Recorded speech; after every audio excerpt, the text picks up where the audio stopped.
Hey everyone, I'm Peter Stories here to guide you today. If you use this video to drift off to sleep, please tap like, hit subscribe, and drop a comment telling me where you're watching from and what time it is there. Now settle in, get cozy, and let yourself relax.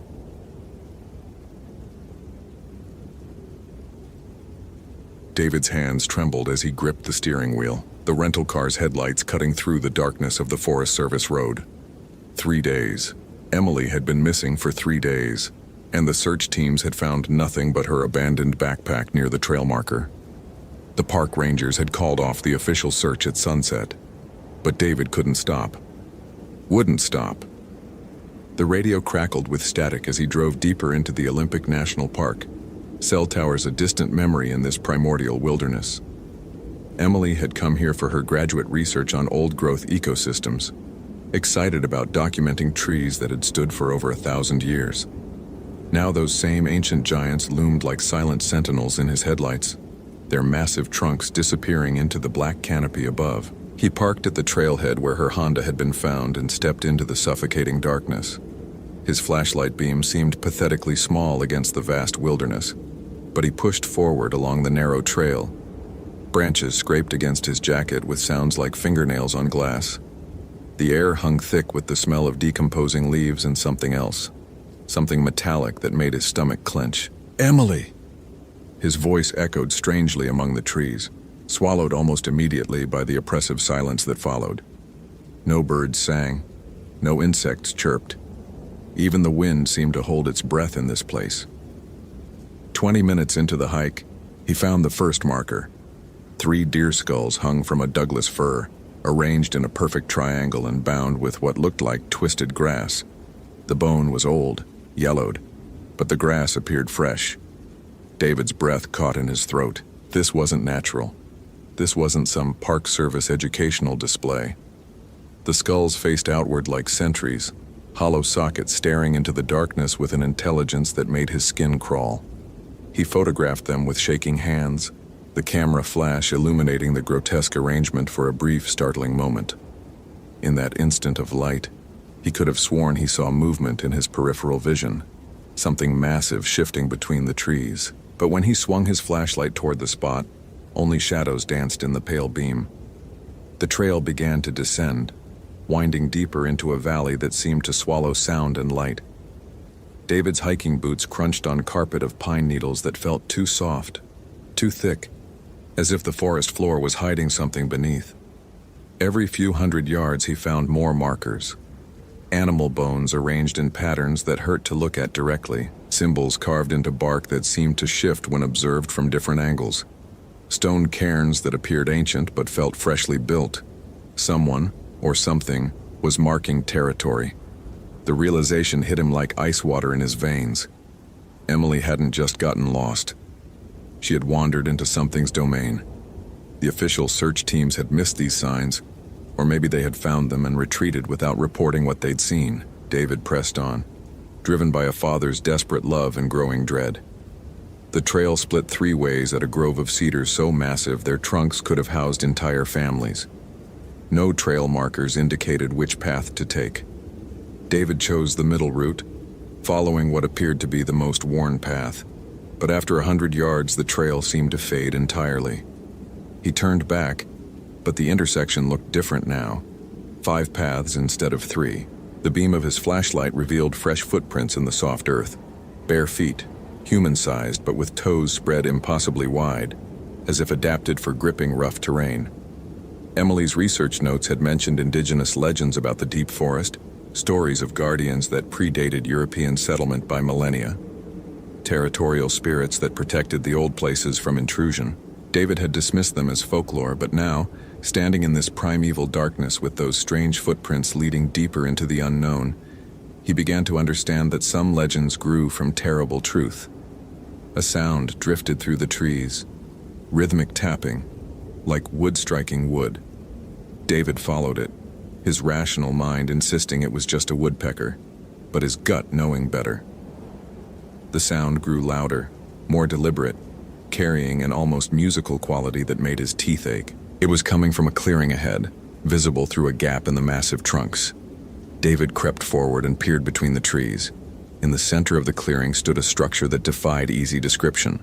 Bones, human and animal both, formed a spiraling tower nearly 10 feet tall, held together with sinew and decorated with what appeared to be scalps and strips of clothing. Around its base, more bones were arranged in perfect concentric circles, creating a mandala of death that seemed to pulse with malevolent energy. The tapping came from a figure moving around the structure's perimeter. Tall and gaunt, covered in mud and plant matter, it struck the bone tower with a club made from a human femur. With each strike, the entire forest seemed to shudder, and David felt an overwhelming urge to run, to flee this place and never return. But hanging from the tower's peak, he saw a flash of red fabric. Emily's jacket, the one she'd been wearing in her last text message photo. The Guardian, for that's what it had to be, stopped tapping and turned toward David's hiding spot. Even in the darkness, David could see its eyes reflecting his flashlight beam like an animal's. But there was intelligence there, ancient and utterly hostile. It had been waiting for him. It knew he would come. The creature opened its mouth and spoke in a voice like grinding stone, words in a language that predated civilization. Though David couldn't understand the meaning, the intent was crystal clear. This is my domain. You are not welcome. Leave now, or join the others who feed my garden. David's hands moved to his phone, desperate to call for help, but the screen showed no signal. The device felt foreign in his hands, a piece of modern technology rendered useless in this primordial place. The Guardian began walking toward his hiding spot with movements that seemed to flow like water despite its towering frame. He ran. Branches tore at his face and clothes as he crashed through the underbrush, abandoning the trail entirely in his panic. Behind him came pursuit. Not the heavy footfalls he expected, but a sound like wind through leaves, as if the forest itself was chasing him. Trees groaned and shifted in his wake, their branches reaching like grasping fingers. Roots erupted from the earth to trip him, and thorny vines seemed to grow across his path in real time. David stumbled into another clearing and discovered he wasn't the first to flee this way. Scattered across the small space were the remains of other visitors. Backpacks, camping gear, fragments of clothing, and bones picked clean by carrion feeders. Some of the gear looked recent. A Park Service radio lay smashed against a tree trunk, its antenna twisted into the same spiral pattern he'd seen at the bone tower. He grabbed a hiking stick from the debris and pressed forward, no longer trying to retrace his steps, but simply seeking escape from this nightmare forest. The Guardian's presence pressed against his mind like a physical weight, filling him with primitive terror that bypassed rational thought and struck directly at his survival instincts. The trees began to thin, offering hope of escape, but as David reached what should have been the forest edge, he found himself back at the bone tower. The Guardian stood waiting for him, its mud-caked features arranged in what might have been a smile. It gestured toward the structure with one long arm, and David saw more red fabric among the bones. Not just Emily's jacket, but her jeans, her hiking boots, arranged like trophies among the skeletal remains. "Where is she?" David's voice cracked with exhaustion and terror. "What did you do with my daughter?" The Guardian pointed upward, and David's flashlight beam followed its gesture to the canopy above. There, suspended in a web of vines and branches 60 feet off the ground, hung a cocoon of leaves and bark. It was human-sized and moved slightly in the still air, as if something inside was breathing. Alive. Emily was alive. The knowledge should have brought relief, but instead, it filled David with fresh horror. The Guardian wasn't just killing intruders. It was keeping them, adding them to its collection, transforming them into something else. The creature spoke again in its grinding voice, and this time David understood. Not the words, but the meaning that bypassed language and spoke directly to his soul. She feeds the ancient trees now. Their roots drink her dreams. Soon she will be one with the forest, and it will be stronger for her sacrifice.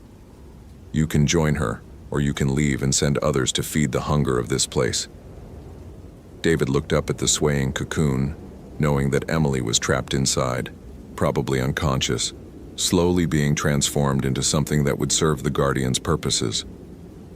The rational part of his mind screamed that this was impossible, that such things didn't exist in the modern world. But standing in this clearing, surrounded by evidence of the Guardian's territorial savagery, rationality felt like a luxury he could no longer afford. The Guardian began its tapping ritual again, each strike of bone against bone sending vibrations through the earth that David felt in his chest. The sound was calling something, summoning reinforcements from the deep forest. David could hear them now, movements in the darkness, the whisper of many feet approaching through the undergrowth. He had minutes, maybe less, before they arrived. The Guardian watched him with those terrible reflecting eyes, patient as stone, confident in its territorial dominance. It had played this game for centuries, outlasting explorers and settlers and tourists, adding their remains to its bone garden, feeding their essence to trees that remembered when the world was young. David gripped his improvised weapon and looked up at his daughter's prison, 60 feet of climbing through branches that would fight him every inch of the way, while the Guardian and its servants closed in.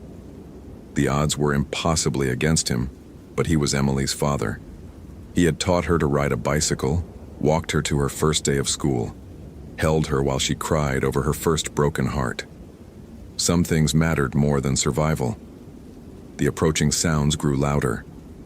David began to climb.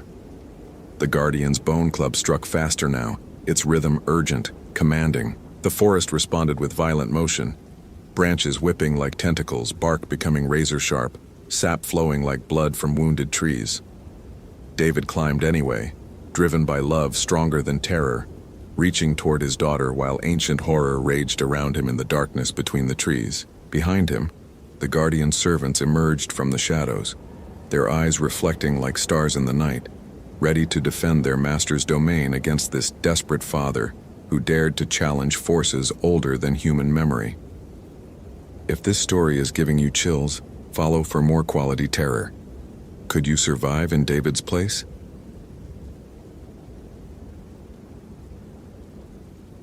Derek Martinez pulled his SUV into the gravel parking lot of Blackstone National Forest at precisely 6:47 a.m., 15 minutes ahead of his calculated schedule. The missing person report for Emma Caldwell sat neatly organized in his passenger seat, timeline documented, last known coordinates plotted, witness statements cross-referenced. 23 years as a search and rescue coordinator had taught him that emotion clouded judgment. Logic saved lives. Emma had been missing for 36 hours. The initial search teams had combed the main trail system twice, finding nothing but her abandoned backpack at mile marker 7. Derek studied his topographical map one final time, red ink marking the search grid he'd methodically planned. The forest stretched endlessly in all directions, but patterns existed in everything. People didn't simply vanish. He shouldered his pack and activated his GPS unit, watching the coordinates lock. The device showed his position clearly: 41.2847 degree N, 74.1931 degrees W. The main trailhead marker confirmed the reading. Everything aligned perfectly with his calculations. The morning air carried the sharp scent of pine and damp earth. Derek's boots crunched rhythmically on the gravel path as he began his systematic sweep of Sector 7, where Emma's backpack had been recovered. His handheld radio crackled to life every 15 minutes. Check-ins with base camp, all documented, all routine. At 8:15 a.m., Derek reached mile marker 7. He photographed the scene from multiple angles, noting the positioning of broken branches and disturbed undergrowth. Emma's backpack had been found here, but something about the scene felt wrong. Too clean, too organized. Missing persons didn't typically arrange their belongings so precisely before disappearing. Derek consulted his GPS again. The coordinates had shifted. The device now read 41.2851 degree N, 74.1928 degree W. Impossible. He hadn't moved from the marker. Electronic equipment malfunctioned in remote areas, but GPS satellites didn't spontaneously relocate. He reset the device and waited for reacquisition. The forest had grown quieter. The morning birdsong that had accompanied his hike had faded to nothing. Derek glanced at his watch. 8:18 a.m. Only 3 minutes had passed, but the quality of light filtering through the canopy seemed different. older somehow. Thicker. His radio hissed with static when he attempted his scheduled check-in. "Base camp, this is Derek. Position report, mile marker 7, status normal." The response came back garbled, words bleeding together in electronic noise. He adjusted the frequency and tried again. More static. Derek pulled out his backup compass. The needle spun wildly before settling on what should have been northeast. But according to his map, northeast led deeper into uncharted forest, not back toward the trailhead. He held the compass steady, watching the needle quiver and shift. Magnetic interference from mineral deposits, he told himself. There were logical explanations for everything. The trail ahead looked different than it had on his approach, wider somehow. The undergrowth pressed closer to the path, and the trees seemed taller, their branches interweaving overhead like gnarled fingers. Derek checked his notes. He'd documented this exact section 30 minutes ago. The trail had been narrow then, barely wide enough for single-file hiking. He photographed the trail again, comparing the images on his camera's display. The new photos showed a completely different landscape than those taken earlier. Same timestamp, same coordinates according to his GPS, but the forest itself had changed. Derek stared at the images until his eyes watered, searching for some logical explanation. A sound echoed from somewhere ahead, a voice calling his name. Female. Young. It could be Emma. "Emma, can you hear me? I'm Derek Martinez, search and rescue." His voice seemed to disappear into the trees without echo, swallowed by the dense air. The responding call came again, definitely female, but from a different direction now. Behind him. Derek spun around. The trail he'd just traveled looked foreign. The mile marker was gone. The gravel path had become dirt, then moss, then something that looked more like animal track than human trail. His GPS showed the same coordinates as before, but the landscape bore no resemblance to any terrain he'd mapped. He forced himself to breathe slowly, methodically. Panic killed. Logic saved lives. There had to be a rational explanation. Fog could create optical illusions. Low blood sugar could cause disorientation. He'd been hiking for over an hour without food. Derek opened his pack and pulled out an energy bar, checking his supplies. Everything was accounted for, organized exactly as he'd packed it. But the water bottles felt wrong in his hands, lighter than they should be, as if the liquid inside had partially evaporated. He unscrewed the cap on one bottle. It was full, but the water had an oily quality, refracting light in patterns that made his stomach turn. The voice called again, closer now. "Derek, help me." This time he was certain. Emma's voice, distorted by distance and desperation. He followed the sound, abandoning his systematic search pattern for the first time in his career. The trail, if it could still be called a trail, wound between trees that seemed to shift position when he wasn't looking directly at them. He kept his eyes fixed ahead, but his peripheral vision caught constant movement, shadows rearranging themselves. His GPS unit beeped. New coordinates. 41.2847 degree N, 74.11931 degree in W. The exact position where he'd started that morning. But he'd been walking for over 2 hours, covering at least 3 miles of ground. The device had to be malfunctioning. Derek stopped and pulled out his paper map, orienting it with his compass. The needle pointed in a direction that didn't exist on the topographical survey. Northwest by north-northwest, an impossible bearing. When he looked up from the map, the trail had vanished entirely. He stood in a small clearing surrounded by identical trees, perfect circles of pine and oak, their trunks evenly spaced as if planted by some obsessive gardener. The ground beneath his feet was covered in fallen leaves that formed geometric patterns, spirals within spirals, fractals that hurt to look at directly. Emma's voice drifted from every direction at once. "Derek, I'm lost. Can't find the way back." The sound reverberated off the trees, but there was no echo. Instead, the words seemed to multiply, layering over themselves until they became a chorus of Emmas, all crying for help, all lost, all calling his name with increasing desperation. Derek's radio crackled. Through the static, he heard his own voice reporting in from mile marker 7. Base camp, this is Derek. Position report, mile marker 7, status normal. But he was standing in the clearing. He hadn't touched his radio in over an hour. The transmission continued. His voice, his words, his scheduled check-ins playing back in order. 8:15 a.m., 8:30 a.m., 8:45 a.m. Each report identical, each confirming his position at mile marker 7. But the radio's timestamp showed 11:42 a.m. 3.5 hours had passed. Hours he couldn't account for. Derek examined his camera, scrolling through the photos he'd taken. Hundreds of images filled the memory card. The same trail from dozens of angles. The same trees photographed repeatedly. The same mile marker captured again and again. But he remembered taking only 7 pictures. In the final photo, a figure stood in the background. Small, distant, but unmistakably human. Emma wearing the bright red jacket described in the missing person report.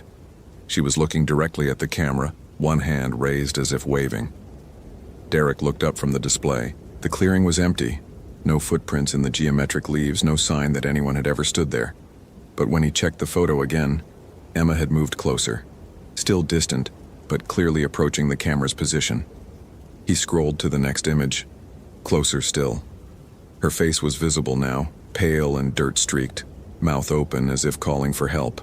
But Derek hadn't taken another picture.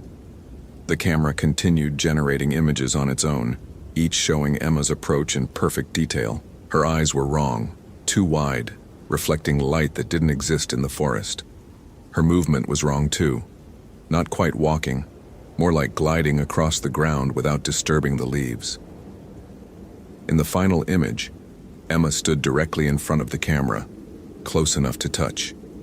Her mouth was open impossibly wide, and Derek realized she wasn't calling for help. She was screaming. The sound began then, not from his camera, but from the forest itself. A shriek that seemed to emerge from the trees, the ground, the air around him. The geometric leaves scattered in perfect spirals, revealing symbols carved into the earth beneath. Ancient markings that formed patterns his mind couldn't process without triggering waves of nausea. Derek ran. Logic abandoned him completely as he crashed through the identical trees, his carefully organized equipment scattering behind him. His GPS screamed coordinates that changed with every step. His compass spun like a roulette wheel.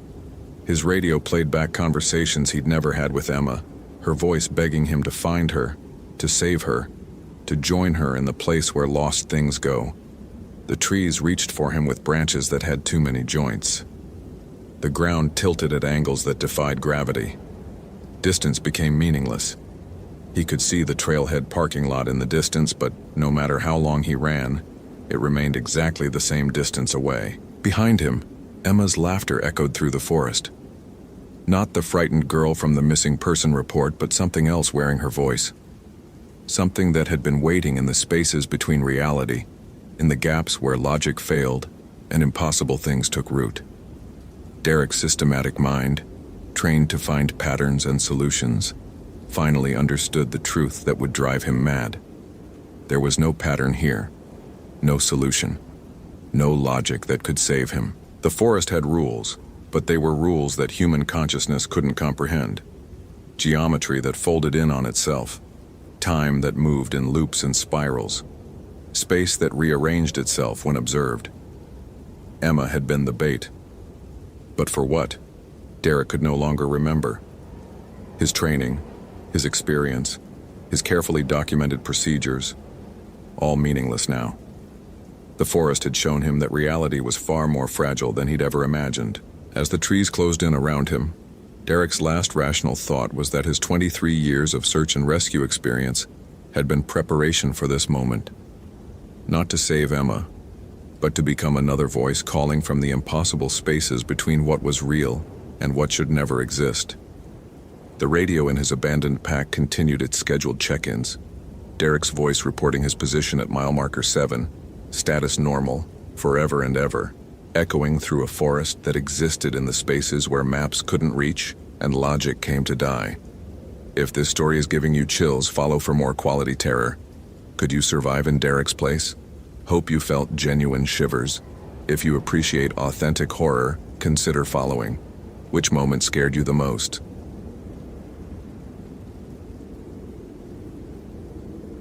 Ethan adjusted his GPS for the third time, cross-referencing the coordinates with the topographical map spread across his dashboard.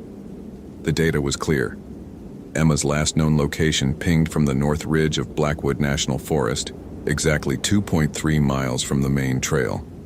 As a forensic data analyst for the state police, he approached missing person cases like complex algorithms, methodical, logical, solvable. The Forest Service ranger had been reluctant to let him venture alone into the backcountry, especially with storm clouds gathering overhead. But Emma Rodriguez had been missing for 72 hours, and the official search teams had found nothing. Ethan had spent the morning analyzing cell tower data, GPS breadcrumbs, and credit card transactions. The evidence formed a clear trail leading here, to this remote section of forest that most hikers avoided. He shouldered his backpack, checking his inventory one final time. Emergency beacon, first aid kit, water for 2 days, high-calorie rations, flashlight with extra batteries, and his tablet loaded with all available data on Emma's case. Everything logical, everything planned. The forest couldn't hide secrets from someone who understood data patterns.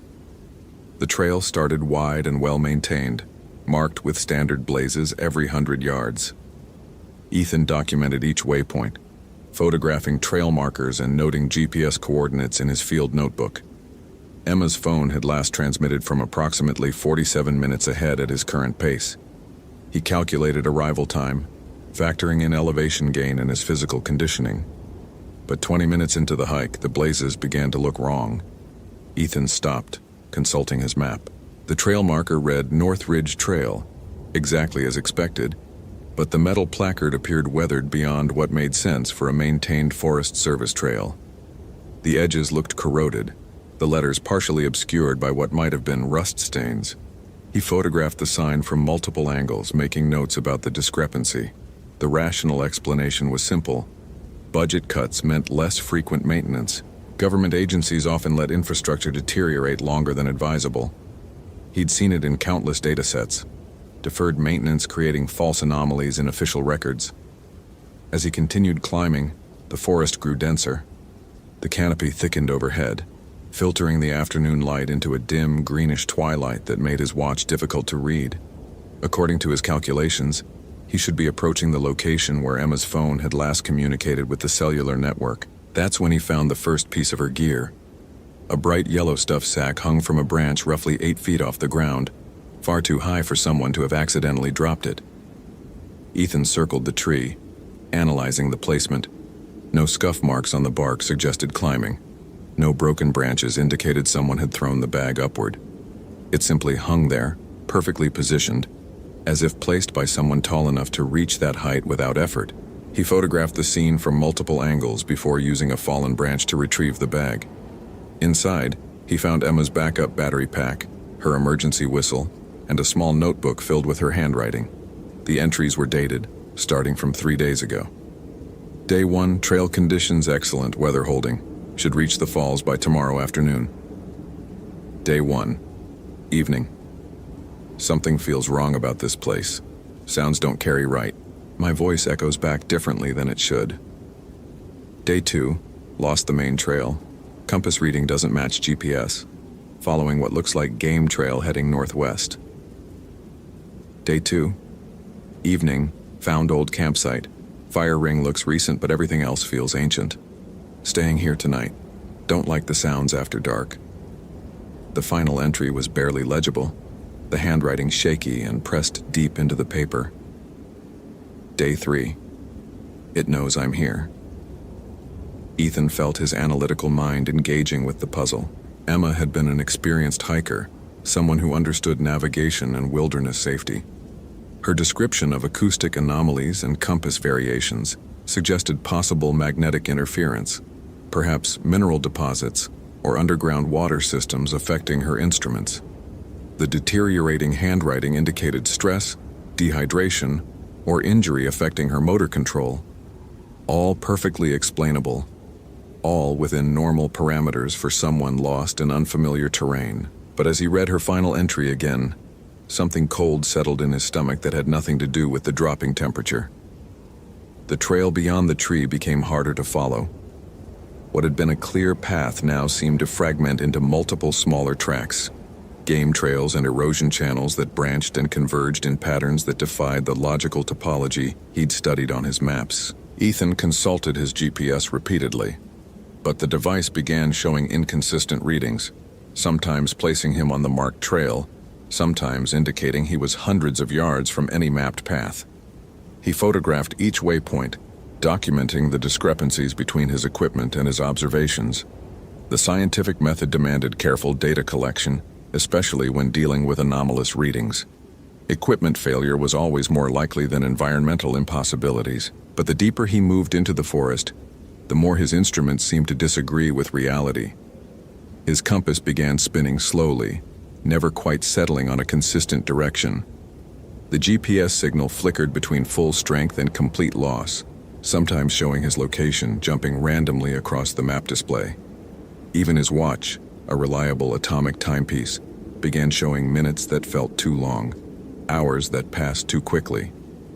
Emma's trail became more erratic.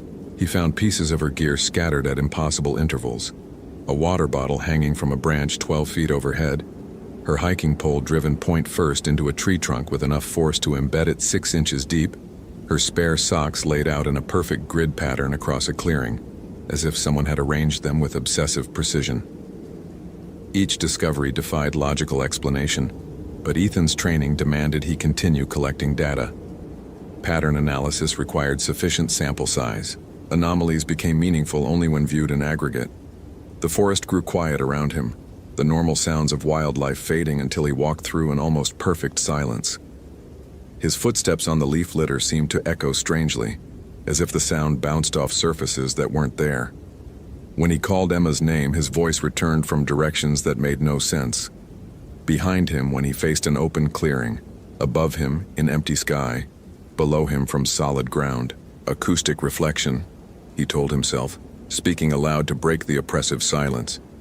Sound waves bouncing off rock formations or dense vegetation. But his voice echoed back wrong, distorted in ways that made his skin crawl. As afternoon faded toward evening, Ethan found Emma's campsite. The fire ring sat in the center of a small clearing, surrounded by her scattered gear arranged in patterns that hurt to look at directly. Her tent had been erected perfectly, guy lines taut and rainfly properly positioned, but it faced directly into a wall of thorns that no rational person would choose as a view. Her sleeping bag lay spread beside the fire ring, positioned as if someone had been sleeping there moments before he arrived. The fabric still held an indentation in the shape of a human body, despite the fact that Emma had been missing for 3 days. Ethan approached slowly, his analytical mind struggling to process what he observed. The sleeping bag was dry, despite 2 nights of rain visible in the weather data. The fire ring contained fresh ashes that were still warm to the touch. Emma's remaining gear lay organized around the campsite with mathematical precision, each item placed exactly the same distance from the center point. Someone had been maintaining this campsite. Someone had been sleeping in Emma's sleeping bag using her gear, keeping her fire burning. But Emma was missing. Ethan began documenting everything with his camera, photographing the scene from multiple angles, measuring distances between objects, collecting samples of the ash for later analysis. The scientific approach would reveal rational explanations for what appeared to be impossible. That's when he noticed his photographs. The images on his camera's display showed the campsite, but not as he observed it. In the photographs, the gear appeared scattered randomly.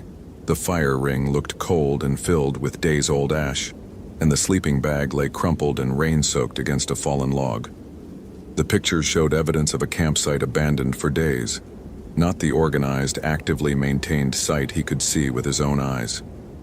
Ethan lowered the camera and looked at the campsite again. Fresh ashes, warm fire ring, perfectly organized gear. He raised the camera and took another photograph. The display showed abandonment and decay. His hands began to shake as he repeated the process, over and over, each time seeing the same discrepancy between reality and recorded image. His equipment was malfunctioning, or his perception was compromised, or something was interfering with normal cause and effect relationships in ways that violated every principle of rational analysis. Equipment failure, he whispered, but his voice echoed back as laughter. Darkness fell with unnatural speed, the forest plunging from twilight to complete blackness in moments that felt too brief for natural sunset. Ethan activated his flashlight, sweeping the beam across the campsite. In the artificial illumination, everything appeared as his photographs had shown: abandoned, rain-soaked, cold. He turned off the flashlight. Moonlight revealed the organized campsite, warm ashes glowing softly in the fire ring. Light on, abandonment. Light off, active habitation. Ethan's analytical mind began to fracture as he clicked the flashlight on and off repeatedly, watching reality shift between states that couldn't coexist. His training demanded logical explanations, but logic had become meaningless in a place where observed phenomena contradicted documented evidence. A sound emerged from the darkness beyond the clearing. Footsteps approaching through the undergrowth, slow and deliberate, accompanied by something that might have been breathing but carried too much weight, too much presence, to come from human lungs. "Emma?" he called, though he knew with growing certainty that whatever approached in the darkness was not the missing hiker he'd come to find. The footsteps stopped just beyond the range of his flashlight beam. In the silence that followed, Ethan could hear something that defied description. A sound like whispers spoken by vocal cords that had forgotten how to form words, like sobbing filtered through lungs filled with earth, like laughter played backward through speakers buried underground. His flashlight beam began to flicker, the steady illumination becoming erratic, strobing between light and darkness in patterns that seemed almost like communication. Each flash revealed glimpses of movement in his peripheral vision, shapes that vanished when he turned toward them, shadows that moved independently of their sources, eyes that reflected light from positions where no eyes should exist. "Equipment malfunction," Ethan said, but his voice broke on the words. In the strobing light, he saw Emma. She stood at the edge of the clearing, perfectly visible during each brief flash, wearing the same hiking clothes she'd worn in her missing person photograph. But something was fundamentally wrong with her presence, something that made his mind recoil from direct observation. She stood too still, breathed too regularly, smiled too widely. Her eyes reflected the flashlight beam like an animal's, but the light that bounced back carried colors that didn't exist in any spectrum Ethan understood. "I've been waiting for you," Emma said, and her voice echoed from everywhere except her mouth. "I knew you'd come. I knew you'd follow the data." Ethan's training screamed that this couldn't be Emma. Emma was missing. Emma was the victim. Emma was what he'd come here to find, not something that found him.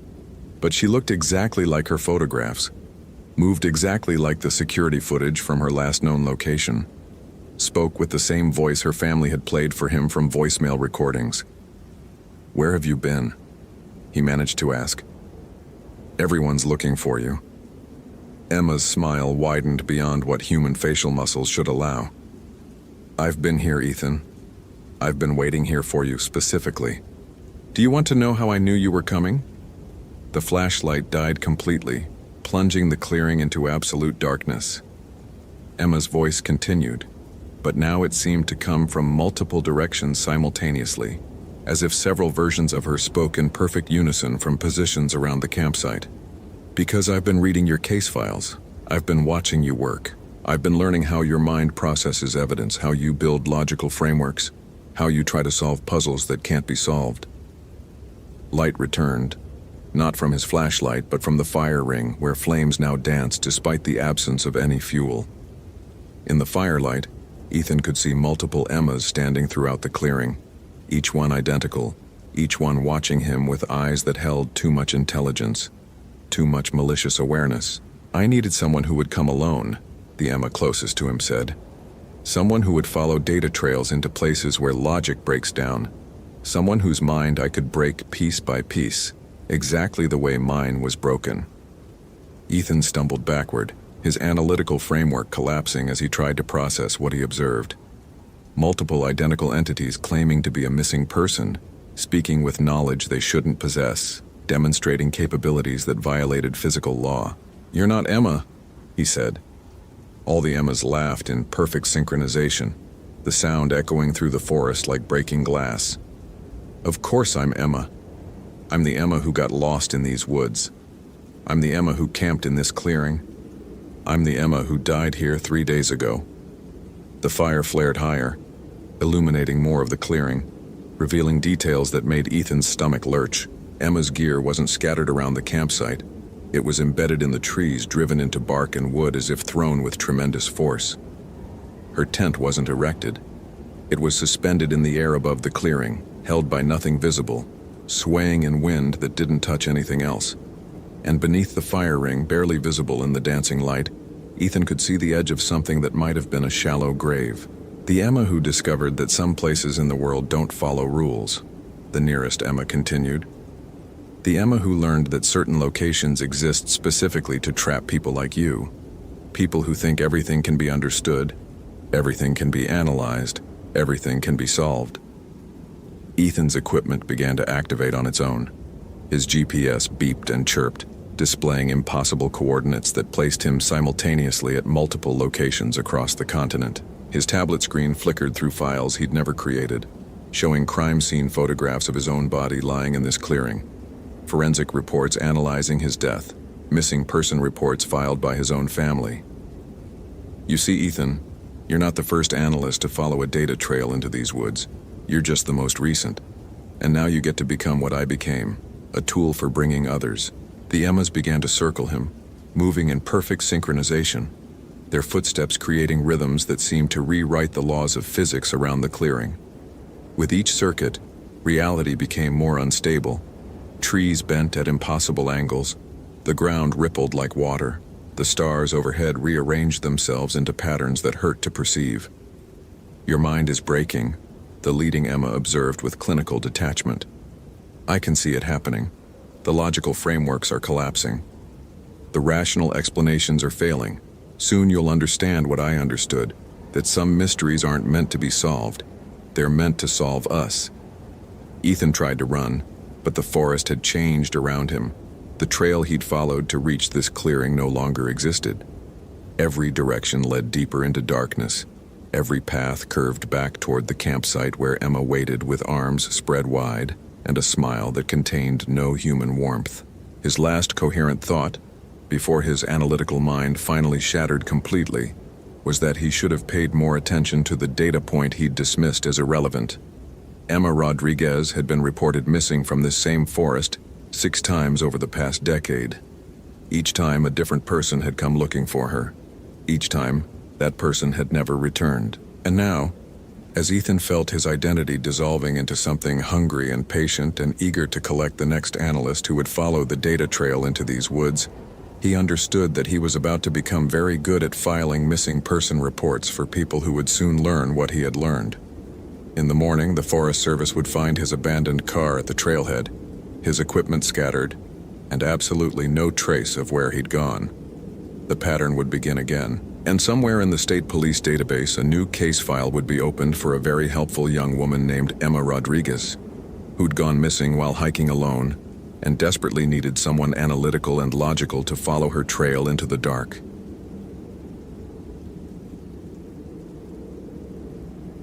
Daniel Matthews pulled his sedan into the gravel parking area of Blackwood National Forest, the October morning mist clinging to the windshield like grasping fingers. The missing person report sat on his passenger seat, Emily Chen's photo paperclipped to the corner, 24 years old, last seen 3 days ago on the Ravens Hollow Trail. As a search and rescue coordinator for the Park Service, Daniel had handled hundreds of cases like this. Statistical analysis, probability mapping, systematic grid searches. People got lost, people got found, or people didn't. Simple mathematics. He checked his GPS unit and radio, then shouldered his pack. The Ravens Hollow Trail stretched into the forest like a wound, darker than the surrounding woods despite the morning light. Daniel had studied the topographical maps until he could trace every elevation change from memory. Emily had been an experienced hiker, according to her roommate. She should have completed the 8-mile loop in 4 hours. The trail was well marked, clearly defined. There was no logical reason for her to have vanished. The first mile passed without incident. Daniel methodically documented everything. Broken branches at eye level, scuff marks in the dirt, places where someone might have left the main path. His handheld radio crackled with static, but he was still within range of the nearest tower. The GPS showed his location as a steady blue dot progressing along the predetermined route. Everything was normal, quantifiable, rational. At the 2-mile marker, he found Emily's water bottle. It sat upright in the center of the trail, as if someone had carefully placed it there. The metal surface was free of dirt or leaves, despite 3 days of exposure to the elements. Daniel photographed it from multiple angles before bagging it as evidence. The liquid inside had evaporated completely, leaving only crystalline residue that caught the light in strange patterns. His radio began emitting a low hum that hadn't been there before. Daniel continued deeper into the forest.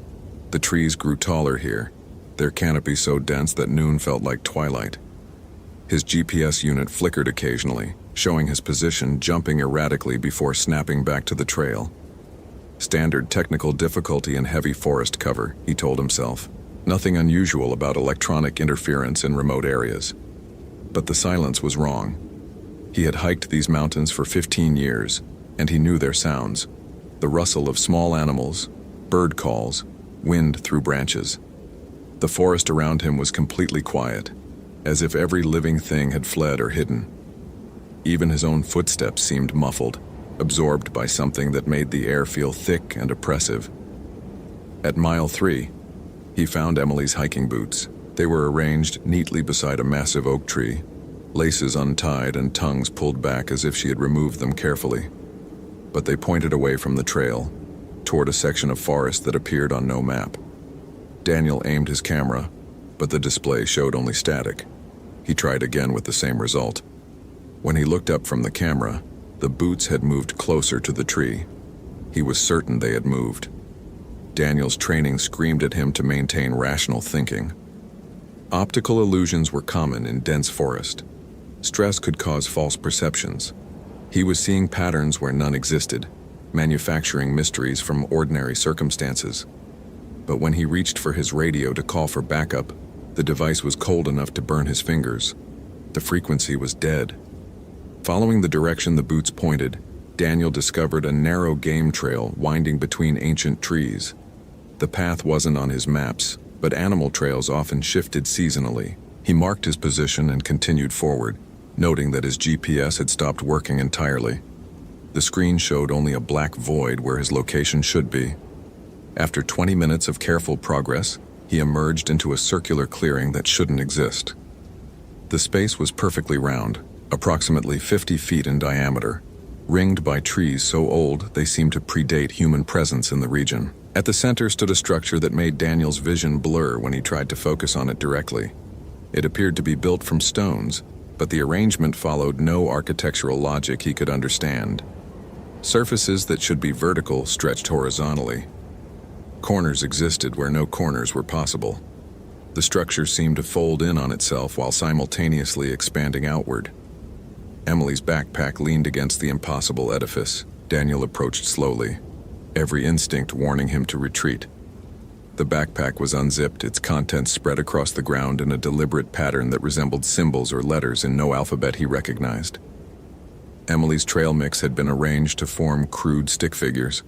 Her first aid kit was opened, bandages unrolled and twisted into shapes that hurt to look at directly.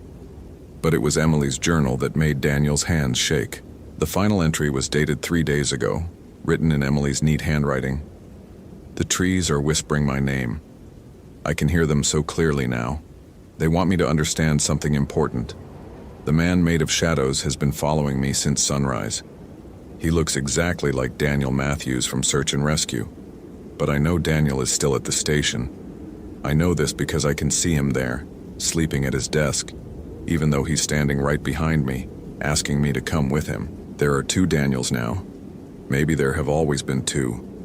Maybe I'm the one who isn't real." The journal continued for 17 more pages in Emily's handwriting, but the dates were impossible. Entries from next week, next month, next year, all describing events that hadn't happened yet, conversations with people who didn't exist, places that couldn't be reached by any map or compass. The final entry was dated tomorrow. "Daniel found my journal today. He's reading this right now, standing in the clearing that isn't on any map. He thinks he's been searching for me for 3 days, but I've been watching him search for 3 years. Time moves differently here. The shadow man who looks like Daniel has been very patient. He's been practicing Daniel's voice, learning his mannerisms, memorizing his reports and procedures. Soon he won't need to practice anymore. Soon there will be only one Daniel, and no one will remember the original. I tried to leave clues, but I don't think the real Daniel will understand them until it's too late. The boots are moving again. They're pointing toward him now. Daniel looked up from the journal to find Emily standing at the edge of the clearing. She was exactly as she appeared in the missing person photo, except her eyes reflected light like an animal's. She smiled with perfect familiarity, as if they were old friends meeting for lunch. "Hello, Daniel," she said in a voice that was absolutely her own and absolutely wrong. "I've been waiting for you to find me. We have so much to discuss." Behind her, at the tree line, Daniel could see his own figure standing motionless in the shadows. The other Daniel was wearing the same clothes, carrying the same equipment, but his face was turned away so that his expression couldn't be seen. "Which one of us is real?" Emily asked, stepping closer. "Which one of us was always supposed to be here?" Daniel tried to back away, but the clearing had no exit. Where the game trail should be, only more trees grew, as if the path had never existed. His GPS unit activated spontaneously, showing his location as a blue dot surrounded by nothing. No landmarks, no elevation data, no indication that the outside world continued to exist beyond this circular space. "The Shadow Man has been studying you for a very long time," Emily continued conversationally. "He knows about your apartment on Maple Street, your ex-wife Sarah, your fear of deep water. He knows you check your locks 3 times before bed, and that you still call your mother every Sunday.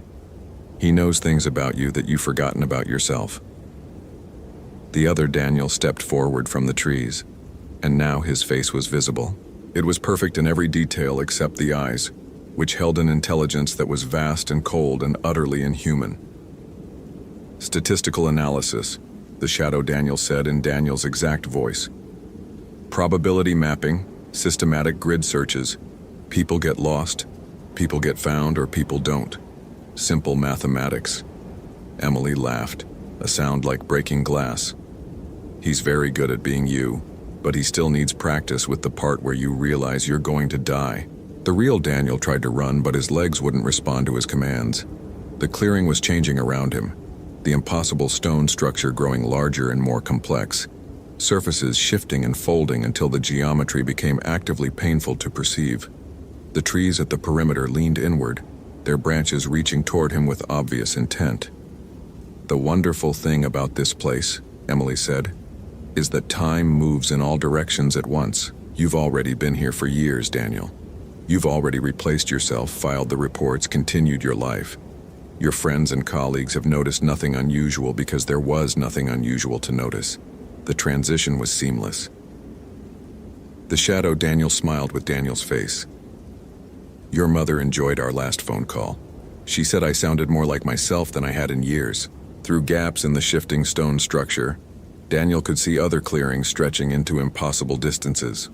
In each one, someone stood at the center while their shadow double observed from the trees. Men and women of all ages, all wearing expressions of dawning comprehension that they were no longer necessary. "This is how it works," Emily explained patiently. "The forest finds people who won't be missed for a few days, people whose lives are predictable enough to duplicate. Search and rescue coordinators are particularly useful because they're expected to disappear into the wilderness for extended periods.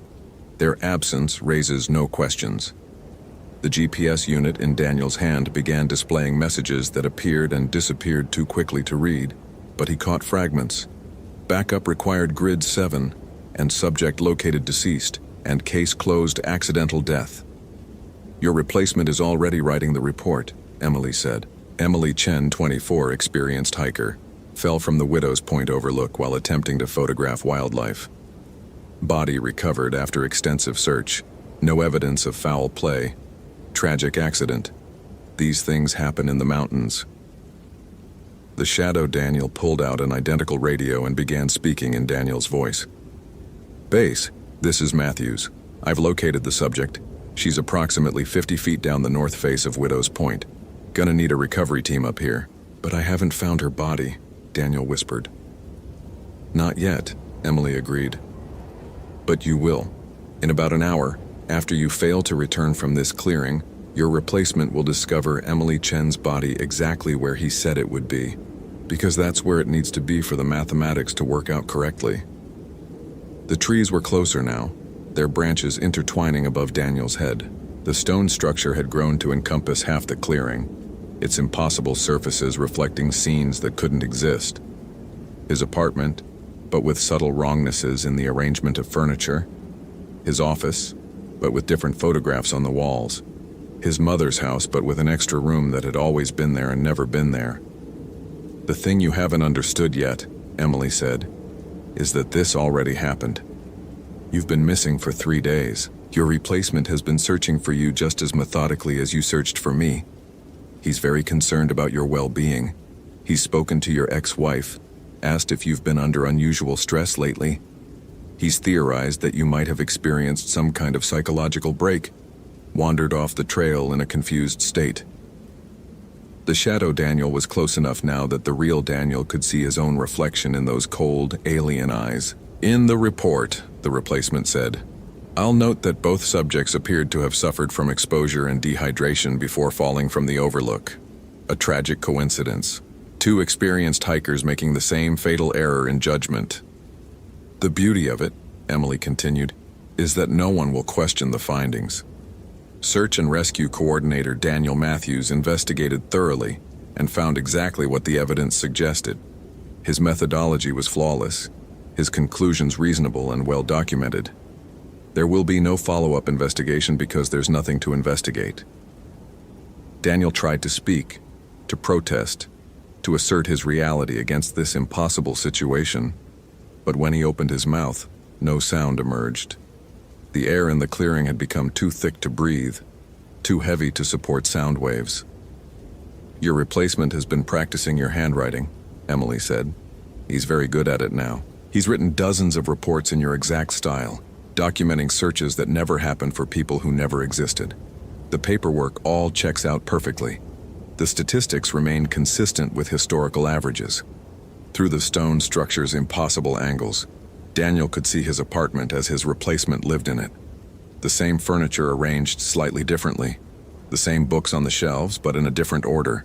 The same photographs, but with faces that weren't quite the same faces, smiling at experiences that had never quite happened the way they were remembered. The forest is very old, Emily said. It's been perfecting this process for centuries, making replacements, maintaining the illusion of continuity. Most of the town below is populated by shadows now, playing out the roles of people who disappeared years or decades ago. Their families never notice because the replacements have all their memories, all their mannerisms, all their love. The shadow Daniel reached into his pack and withdrew a length of rope. Climbing accident, he said in Daniel's voice. Attempted to reach the victim's location without proper safety equipment. Sometimes good people make poor decisions under stress. The wonderful thing, Emily said, is that you'll get to watch it all happen. Time moves differently here, but it still moves. You'll see your replacement living your life, making your decisions, loving your people. And gradually, you'll forget which version of events was real. Did you find Emily's body at Widow's Point? Or did you disappear while searching for her? Did you write those reports or did someone else? Are the memories in your head real experiences or borrowed from someone who no longer exists? The trees had formed a complete canopy overhead, blocking out all natural light. The only illumination came from the stone structure, which pulsed with a rhythm that matched Daniel's heartbeat. In that rhythmic glow, he could see that Emily was changing, her features becoming less defined, her edges blurring into the surrounding darkness. Statistical analysis, she said, her voice now emanating from multiple directions at once. Probability mapping, systematic grid searches. People get lost, people get found, or people don't. Simple mathematics. The shadow Daniel secured one end of the rope to a tree branch. But sometimes, he said, even the math doesn't add up the way you expect. As consciousness faded from the original Daniel, the last thing he heard was his own voice on the radio, reporting a successful recovery to a base station that had been expecting the call. The tone was appropriately somber, professionally detached, exactly as Daniel Matthews would have sounded when delivering tragic news. The mathematics worked out perfectly. I hope you felt genuine chills. If you appreciate authentic horror, consider following. Which moment scared you the most?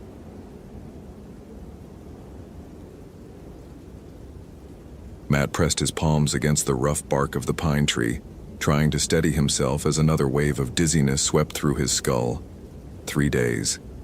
Emily had been missing for 3 days from the Cascade National Forest, and the search teams had found nothing except her pink backpack near Devil's Creek. He pulled out his phone again, knowing there would be no signal this deep in the wilderness, but checking anyway. The screen remained blank, mocking him with its uselessness. Somewhere in these endless trees, his 16-year-old daughter was either waiting for rescue or... He pushed that thought away. Emily was alive. She had to be. The trail marker ahead indicated he was entering Sector 7, an area the official search teams hadn't reached yet. Matt's hiking boots crunched against the frost-covered leaves as he pressed deeper into the forest. The temperature was dropping fast and darkness would fall within hours. But he couldn't stop. Every minute that passed meant Emily was suffering somewhere, cold and afraid. "She's probably dead already," whispered a voice in his head that sounded almost like his own thoughts, but carried a strange metallic quality that made his skin crawl. Matt jerked to a halt. Where had that come from? He looked around the empty forest, but saw only towering evergreens and shifting shadows. Stress. He was under enormous stress, and his mind was playing tricks on him. That was all. He continued hiking, calling Emily's name every few minutes, his voice echoing off the canyon walls below. The sound came back distorted, as if the forest was mocking his desperation. With each step, the trees seemed to press closer together, forming a natural tunnel that blocked out most of the remaining daylight. "You're wasting time. She's already gone. Why don't you just give up?" This time, the voice was clearer, more distinct from his own thoughts. Matt stopped walking and pressed his fingers against his temples. The pressure in his skull was building, like something was trying to push its way inside his brain. "Hello?" he called out, wondering if someone else was out here playing some sick joke. But the forest remained silent except for the wind whistling through the branches. As he rounded a bend in the trail, Matt spotted something that made his heart leap. Fresh footprints in the muddy ground. Small sneakers. Size 7, Emily's size. The prints led off the main trail toward a cluster of massive boulders that formed a natural shelter. "Emily!" he shouted, breaking into a run. "Emily! Can you hear me?" But when he reached the boulder formation, he found only empty space and the lingering scent of something rotten, like meat left too long in the sun. The footprints ended abruptly at the base of the largest rock, as if Emily had simply vanished into thin air. "Look up," commanded the voice, now clearly not his own. Against his better judgment, Matt tilted his head back. Carved into the rock face above him were symbols he didn't recognize. Twisted, angular marks that seemed to writhe and shift when he stared at them directly. The longer he looked, the more his vision blurred and the pressure in his skull intensified. She came here willingly. She wanted to disappear. She was tired of disappointing you. "That's not true," Matt said aloud, backing away from the rock wall. Emily loved him. They had their problems, sure, but what father and teenage daughter didn't? She would never just run away. Remember last month? When you found her smoking behind the garage? The things you said? The memory hit him like a physical blow. He had been so angry, so disappointed. He'd called her irresponsible, said she was throwing her life away. Emily had cried, but he'd been too furious to comfort her. By the morning, they'd made up, but... You made her hate herself. She came here to get away from you. "Stop it," Matt whispered, stumbling backward along the trail. His hands were shaking now, and dark spots danced at the edges of his vision. "Stop talking to me." But the voice only grew stronger, more insistent. It began showing him images, memories twisted into grotesque parodies of themselves. Emily flinching when he raised his voice.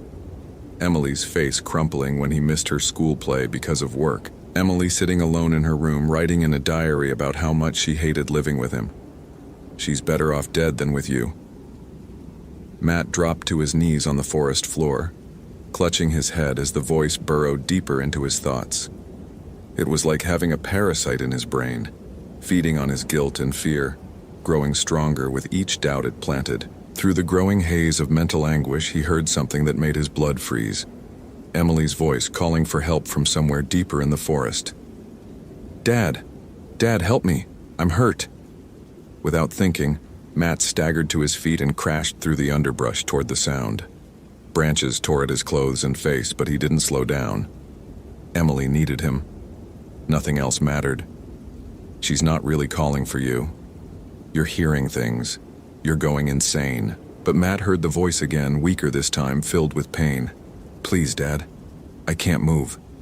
Something's wrong with my leg." He burst through a wall of thorny bushes and found himself in a small clearing. In the center sat Emily, her back against a fallen log, one leg bent at an impossible angle.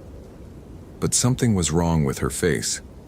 Her features seemed to shift and blur as if she was underwater. "Dad," she said, and her voice echoed strangely, coming from multiple directions at once. "I've been waiting for you." Matt took a step toward her, then stopped. Emily's eyes were completely black, no whites visible. When she smiled, her teeth were too sharp, too numerous. This is what she really looks like. This is what she's always been. A monster. Just like you. "You're not Emily," Matt said, backing away from the thing wearing his daughter's face. "Of course I am," it replied, tilting its head at an unnatural angle. "I'm exactly what you made me. All those years of disappointment, all that anger. You created me, Dad." The pressure in Matt's skull was unbearable now, as if his brain was swelling against the inside of his skull. The voice was no longer separate from his thoughts. It had become his thoughts, rewriting his memories, reshaping his understanding of reality. "You never really loved her. You were relieved when she disappeared. Admit it." "That's not true," he gasped. But even as he said it, he could feel the certainty draining from his words. The voice was showing him a different version of the past 3 days. Instead of desperately searching for Emily, he had been hiking alone, enjoying the peace and quiet. Instead of calling her name, he had been celebrating his freedom. "Look at your phone." With trembling hands, Matt pulled out his cell phone. According to the screen, he had no missed calls, no text messages from his wife asking about the search. The phone showed he'd been playing games for the past several hours. The thing wearing Emily's face stood up, its broken leg twisting back into proper alignment with a wet, grinding sound. "You never reported me missing, did you, Dad?" it said, walking toward him on legs that moved like a broken marionette. "You were so happy to be rid of me that you came out here to celebrate, but then something found you. Something hungry." Matt tried to run, but his legs wouldn't obey him. The parasite in his mind had grown too strong, taking control of his motor functions. He could only watch in horror as the Emily thing reached out with fingers that were too long, ending in black claws. "Let me show you what really happened to your daughter." The forest around him melted away, replaced by a vision of terrible clarity. Emily had never gone on a camping trip. She was at home, safe in her room, probably wondering why her father had left 3 days ago without saying goodbye. Matt had come to the forest alone, drawn by something that called to him in voices only he could hear. The thing that looked like Emily placed its clawed hand on his forehead, and Matt felt his last coherent thought slip away like water through his fingers. The parasite had what it needed now. Complete control over his mind and body. "Welcome home," it whispered as Matt's eyes turned black and his face began to shift into something that was no longer quite human. In the distance, a family of hikers heard someone calling for help deeper in the forest. The voice sounded young, female, and terrified. Against their better judgment, they began to follow the sound, not knowing that the thing that had once been Matt was already learning to imitate their voices perfectly. The parasite was still hungry, and there were so many minds left to feed on. If this story is giving you chills, follow for more quality terror. Could you have kept your sanity in Matt's place?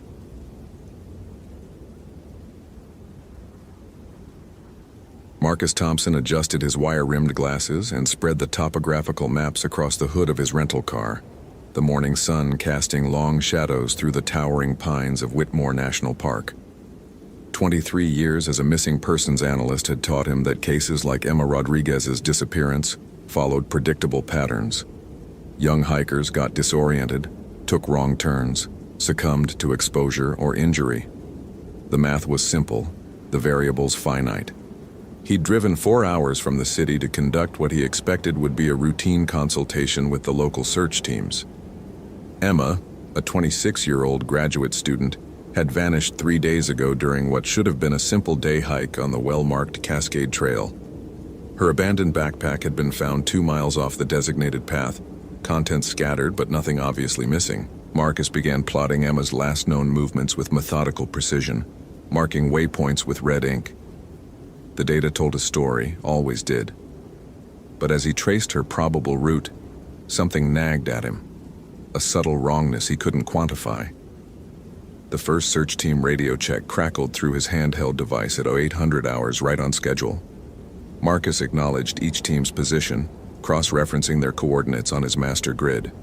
Everything proceeding according to protocol. He prided himself on running efficient searches, eliminating variables through systematic coverage. But by 0830, the wrongness had intensified into something closer to unease. "Base, this is Team 3, came the voice of Sarah Chen, the lead ranger. "We're at grid reference 47 Delta, found something unusual." Marcus keyed his radio. "Define unusual, Team 3. A pause. "Footprints in the mud here. There. They start normal, heading northwest, then another pause. Longer this time. "Marcus, they just stop, mid-stride, like she just vanished." Marcus felt his analytical mind immediately categorize potential explanations. Stream washout, animal interference, measurement error. "Team 3, expand your search radius. Check for water displacement, fallen logs that might have covered subsequent prints." "Already did, Base.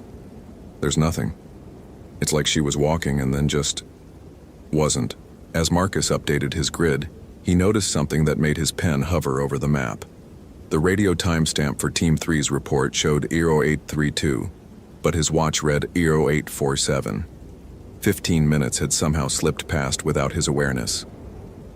Marcus checked his watch against the radio's digital display, then against his phone. All showed different times, variations of 10 to 20 minutes. He forced himself to breathe slowly, applying logic. Electronic devices sometimes malfunctioned in certain terrains. Atmospheric interference, magnetic anomalies in the rock formations. He'd encountered similar issues before, though never quite so pronounced. "Team 1, position report," he radioed. Static answered him. "Team 2, come in." More static, then a voice. "Team 2 leader Mike Santos." But the transmission was wrong somehow. The words were right, coordinates correct, but Mike's usually confident tone carried an undercurrent of confusion, fear. "Base, we're at 23 Os Charlie, but..." Mike's voice faded in and out like a weak signal. "Something's not right here. The trail markers, they're not where they should be. GPS is giving us impossible readings." Marcus studied his map more carefully. The grid references Mike reported put Team 2 in a section of forest that, according to the topographical survey, was a steep ravine. Impossible for foot travel. "Team 2, verify your coordinates. Base, I'm looking right at marker post 23 Charlie. But according to the GPS, I'm standing in a canyon that should be 40 feet below me." Marcus felt his chest tighten. Equipment failure was one thing, but multiple teams reporting spatial impossibilities suggested something more serious. Mass equipment failure, perhaps atmospheric electromagnetic interference from an unknown source. He opened his laptop to cross-reference geological survey data, but the screen flickered strangely. For just a moment, the cursor moved across the screen without his input, highlighting random text that formed no coherent pattern. Then the laptop crashed entirely. The wrongness was becoming wronger. Marcus walked to the edge of the parking area, where the Cascade Trail began. The forest stretched before him, dense and green and perfectly normal. He took out his digital camera to document the search staging area, standard procedure. Through the viewfinder, the forest looked different. Not dramatically different, that would have been easier to dismiss as equipment malfunction.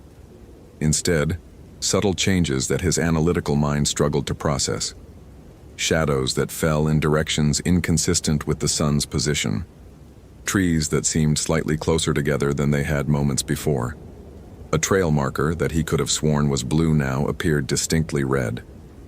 Marcus lowered the camera. The forest returned to normal. He raised it again.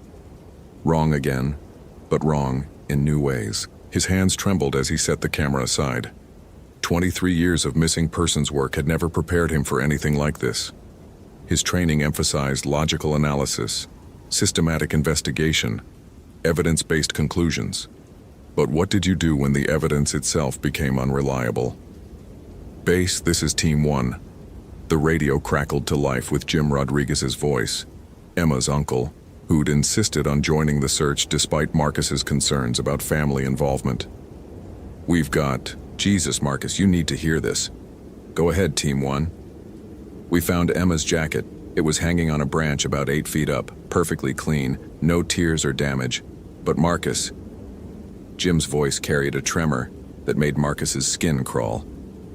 There are no other branches for 20 feet in any direction. No way to climb up there. And the jacket. It's still warm.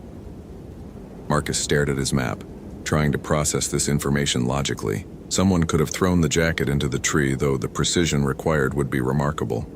The warmth could be explained by sunlight, though the forest canopy appeared too dense for significant solar heating. But as he considered these rational explanations, he became aware of something else. A sensation that had been building so gradually he'd almost missed it. He was being watched. Not by his search teams or curious hikers. Something else entirely. The feeling was so strong it was almost physical, like pressure against his skin, weight on his shoulders. Marcus turned slowly, scanning the tree line with systematic precision. Nothing.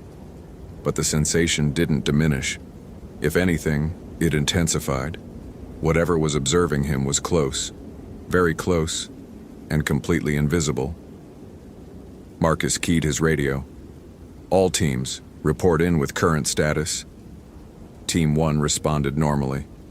Team 2's radio seemed to be malfunctioning, producing only garbled fragments of words. Team 3 didn't respond at all. Marcus tried to raise Team 3 again, then made a decision that went against every protocol he'd established in 2 decades of search operations. He would enter the forest alone to locate Sarah Chen's team. The Cascade Trail was wide and well-maintained, marked with clear blazes every 100 meters. Marcus had walked thousands of similar trails during his career. This should have been routine. But within 10 minutes of entering the forest, Marcus realized that nothing about this search would be routine. The trail markers were moving. Not dramatically, not in ways that would be obvious to casual observation. But Marcus's analytical mind was trained to notice subtle changes, and the blazes that marked the trail were definitely not in the same positions they'd been when he documented them an hour earlier. A blaze that had been at eye level was now distinctly higher. Another that had been on the left side of a tree now appeared on the right. Marcus stopped walking and forced himself to think clearly. Post-traumatic stress could cause perceptual distortions, but he'd never experienced trauma. Fatigue could affect judgment, but he'd slept well and felt alert. Medical conditions could cause hallucinations, but his last physical had been perfectly clean. That left possibilities his rational mind struggled to accept. He took out his GPS device to verify his position. The small screen showed his location as impossible. According to the satellite data, Marcus was standing in the middle of a lake that didn't exist on any topographical map. He was simultaneously 3 miles north of his actual position and somehow underground. The device wasn't malfunctioning. The signal was strong, the readings consistent. The GPS was simply reporting geographic impossibilities as objective facts. Marcus continued deeper into the forest, following what he hoped was still the Cascade Trail. The sense of being observed had grown so intense it was becoming difficult to concentrate. Every few steps he would turn quickly, hoping to catch whatever was watching him. Each time he saw nothing but trees and shadows. But the shadows were wrong now. Unmistakably wrong. They fell uphill instead of down, pointed east instead of west, seemed to move independently of the branches that should have been casting them. Marcus photographed the shadows with his phone, but the images showed normal shadow patterns that bore no resemblance to what his eyes were seeing. His phone's clock showed 2:47 p.m., though he'd entered the forest at 11:30 a.m. Either 3 hours had passed without his awareness, or time itself was becoming unreliable. The trail ahead curved around a massive Douglas fir, and as Marcus rounded the tree, he found Team 3. Sarah Chen and her two partners were standing in a perfect line, facing away from the trail toward the deeper forest. They stood absolutely motionless, so still that Marcus initially wondered if something had happened to them. "Team 3, he called. None of them responded or turned around. Marcus approached slowly, speaking louder. "Sarah, are you all right?" Still no response. As he drew closer, Marcus could see that all 3 team members were breathing normally, standing in relaxed postures, apparently healthy and uninjured. They simply weren't acknowledging his presence in any way. Marcus walked around to face Sarah directly. Her eyes were open, focused on something in the distance that Marcus couldn't see. Her expression was calm, almost peaceful, but completely vacant. "Sarah, can you hear me?"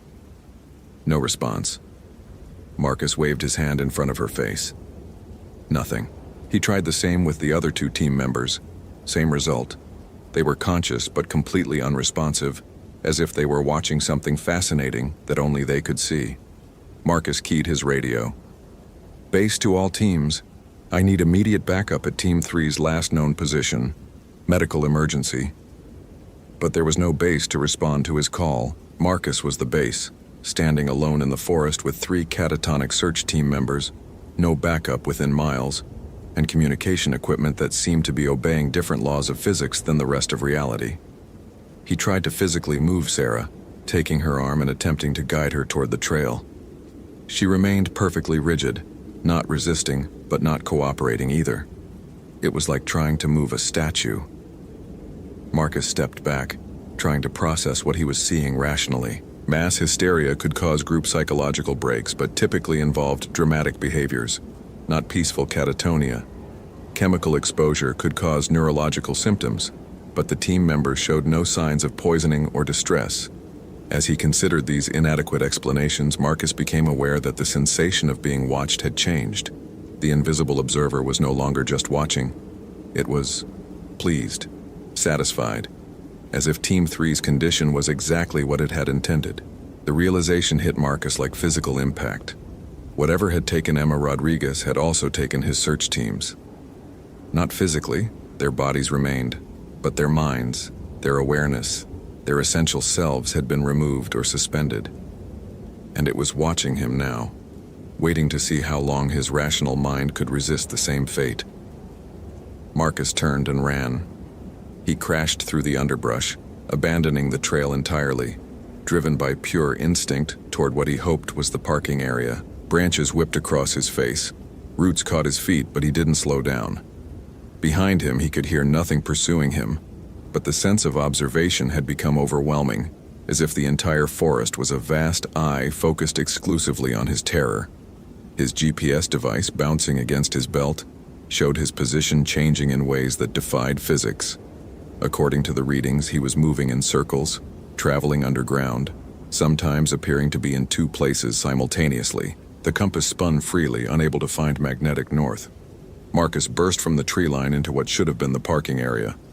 Instead, he found himself in a clearing he'd never seen before, dominated by a single massive tree stump that must have come from a centuries-old giant. Carved into the stump's surface were symbols that looked almost like letters, but followed no alphabet Marcus recognized. His rental car was nowhere to be seen. The road was gone.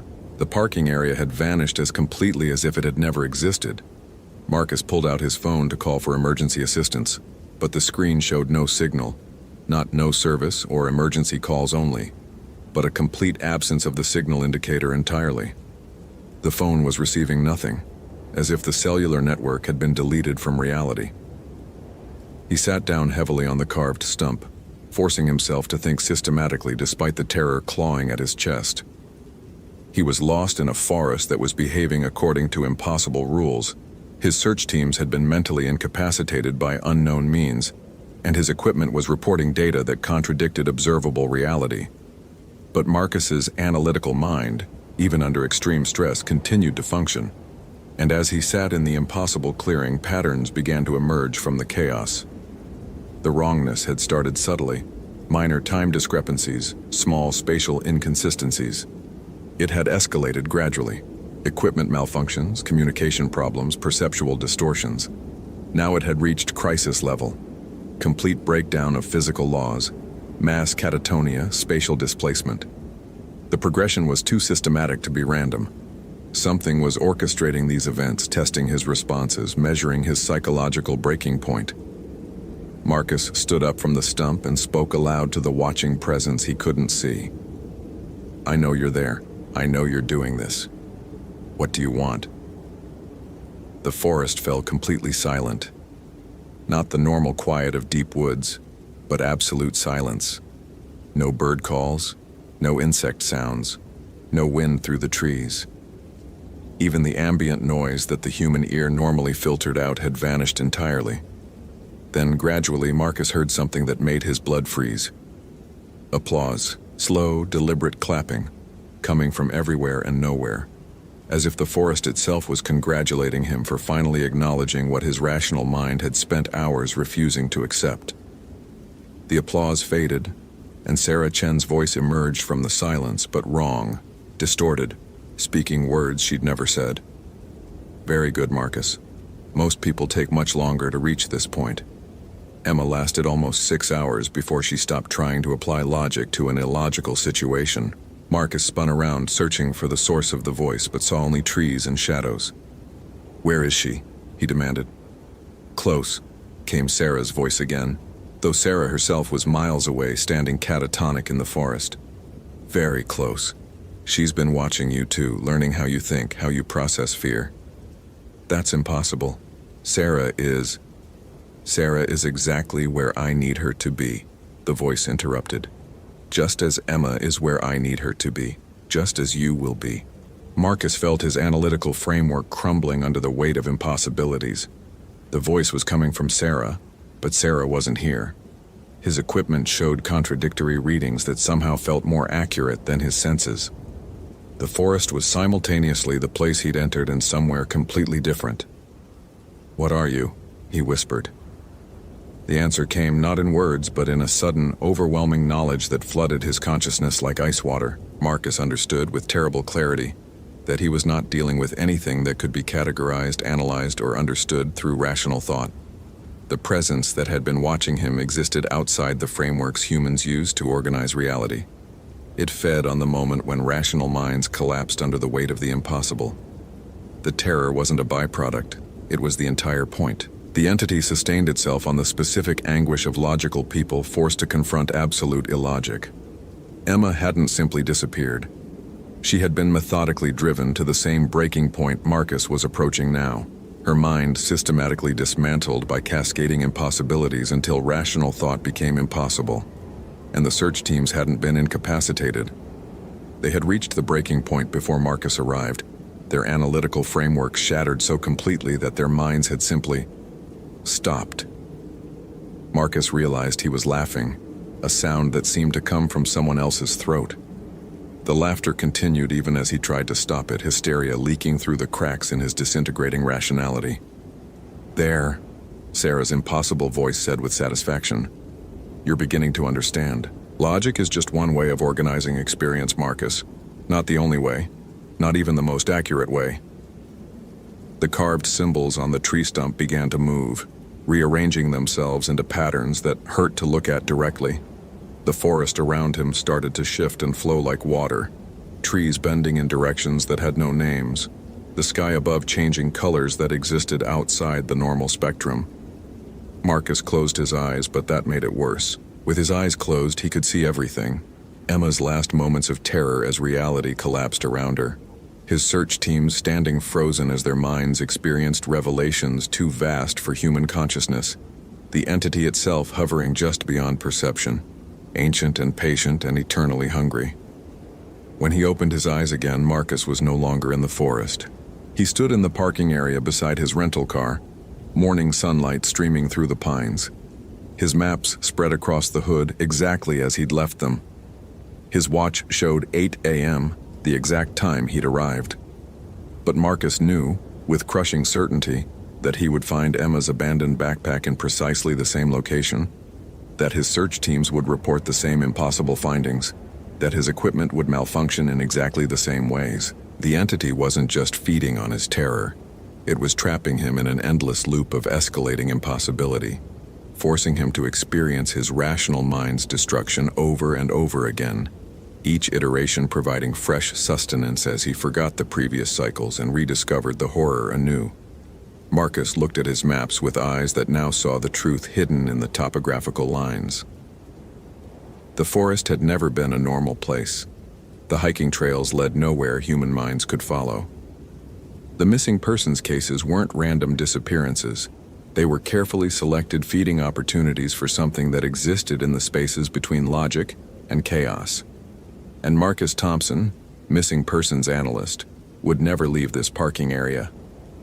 He would investigate Emma Rodriguez's disappearance forever, experience the same escalating terror forever, reach the same breaking point forever, in an endless cycle designed to produce the exact type of psychological anguish that sustained an entity older than human rational thought.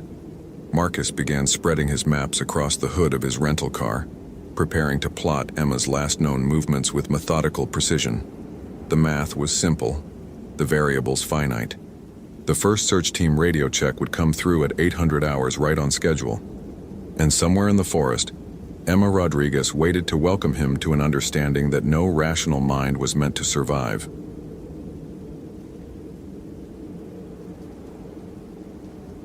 Michael Chen had analyzed over 300 missing persons cases in his 15-year career with the Bureau, and they all followed patterns.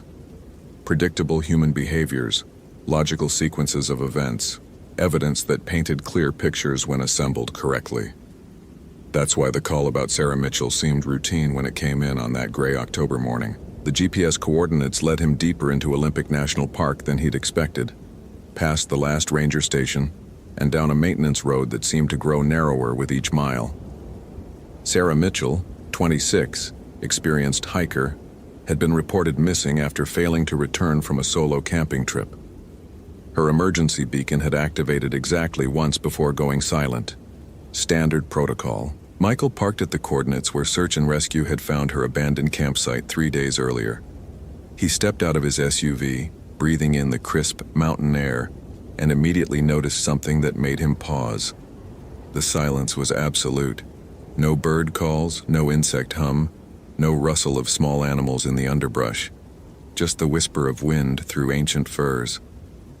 He approached the campsite with practiced efficiency, photographing everything before disturbing the scene. Sarah's tent remained perfectly erected, no signs of struggle. Her backpack sat neatly beside the cold fire pit, all gear accounted for according to the inventory her roommate had provided. Food supplies untouched. No indication she'd even slept in the tent. But the ground around the campsite told a different story. Michael knelt beside what appeared to be footprints leading away from the tent toward the tree line. The impressions were strange. Too deep for someone Sarah's size, the spacing irregular. He took measurements, photographs, made detailed notes. The prints seemed to follow no logical path, weaving between trees in a pattern that made no tactical or navigational sense. Following protocol, he began tracking the trail, marking each print with small orange flags. 20 yards into the forest, he found Sarah's hiking boot, just one, sitting upright against a moss-covered boulder as if placed there deliberately. No signs of struggle, no disturbed earth, no torn clothing. The boot looked freshly cleaned. Michael felt his first prickle of unease. In 15 years, he'd never seen evidence so precisely arranged. He photographed the boot from multiple angles, then continued following the trail. The footprints grew stranger, deeper, wider apart. as if whatever made them was growing larger with each step. 30 yards further, he found the second boot, similarly placed against another boulder. Then Sarah's socks, folded neatly on a fallen log. Each item positioned with deliberate care, leading him deeper into the forest, along a path that seemed to spiral in directions that defied his compass. Michael stopped and checked his GPS. According to the device, he'd traveled in a straight line northwest for exactly 57 yards. But when he turned around, his SUV was nowhere to be seen. The orange flags he'd planted marked a trail that curved impossibly back on itself, leading to a clearing he didn't remember entering. He radioed base camp. Static answered him. Michael tried his cell phone. No signal, though he'd had full bars at the campsite. He checked his compass again, then his GPS. Both devices showed different readings than they had moments before. The compass needle spun lazily in circles before settling on a direction that couldn't possibly be north. A twig snapped behind him. Michael spun around, his hand instinctively moving to the service weapon he wasn't authorized to carry on this assignment. Nothing moved in the forest around him, but something had changed. The trees seemed taller, their shadows deeper. The canopy above had thickened, blocking more sunlight than seemed possible. He found Sarah's shirt hanging from a branch exactly at eye level, arms spread wide as if crucified against the bark. The fabric was torn, but not randomly. The rips formed a pattern, deliberate slashes that looked almost like symbols. Michael photographed the shirt, then carefully removed it from the branch. The moment his fingers touched the fabric, images flooded his mind. Sarah running through darkness, branches tearing at her clothes, her breath coming in panicked gasps. Behind her, something massive crashing through the underbrush, keeping pace effortlessly. The images felt real, visceral, as if he were experiencing her terror firsthand. Michael stumbled backward, dropping the shirt. His rational mind scrambled for explanations. Stress-induced hallucination, altitude sickness, carbon monoxide poisoning from a gas leak, anything logical. But when he looked up, the forest had changed again. The trees now formed a perfect circle around him, their trunks twisted into impossible spirals. Symbols were carved deep into the bark. Not carved, he realized with growing horror, but burned in as if branded by something unimaginably hot. The symbols hurt to look at directly, seeming to shift and writhe when he wasn't focusing on them. Michael forced himself to approach the nearest tree, camera raised. Through the viewfinder, the symbols appeared as random scratches, but with his naked eye they formed clear, threatening patterns that spoke to some primitive part of his brain, triggering flight responses that made his hands shake. He was being watched. Michael could feel eyes on him from every direction, a pressure that made his skin crawl. He turned in a slow circle, scanning the tree line, but saw nothing. The feeling persisted, growing stronger. Not just watched, studied, evaluated, like a lab rat being observed by something vast and patient. His radio crackled to life. "Help!" Sarah's voice, weak and distant through the static. "Please, it's coming back." Michael grabbed the radio. "Sarah? Sarah Mitchell? Where are you?" The bones. God, all the bones. It keeps them as trophies. The transmission cut to static, then silence. Michael ran toward where the voice seemed to have originated, his analytical training warring with primal terror. Sarah was alive. That meant rescue was possible, extraction achievable. He just needed to maintain his methodical approach, follow the evidence, trust his training. He burst through a curtain of hanging moss and stopped dead. Bones. Hundreds of them, arranged in spiraling patterns around the base of an enormous cedar tree. Human bones, bleached white and positioned with ceremonial precision. Skulls formed the outer ring, ribs the next. Smaller bones spiraling inward toward the tree's base, where a collection of personal effects created a shrine. Watches, rings, driver's licenses, park passes dating back decades. And at the center, impossibly fresh among the weathered remains, lay Sarah's wallet. Michael's hands shook as he photographed the scene. The bones weren't randomly scattered. They formed a pattern, a mandala of death that suggested ritual, purpose, intelligence. Something had been collecting people for years, possibly decades, creating this grotesque monument to its hunting success. The tree above the bone display was wrong.